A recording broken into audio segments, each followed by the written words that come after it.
في كل لحظة بنعيشها بيكون حوالينا فراغ ما بيتشافش لكنه موجود. في الحكايات اللي ما اتحكتش وفي الطرق اللي ما كملناهاش.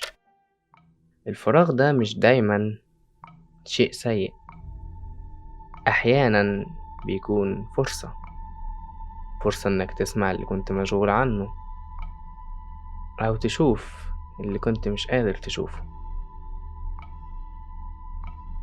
كل شيء حوالينا بيحكي قصة، حتى الحاجات اللي فاكرين انها انتهت، الكتاب اللي لسه ما خلصتوش، وحتى الصمت اللي بيغطي المكان.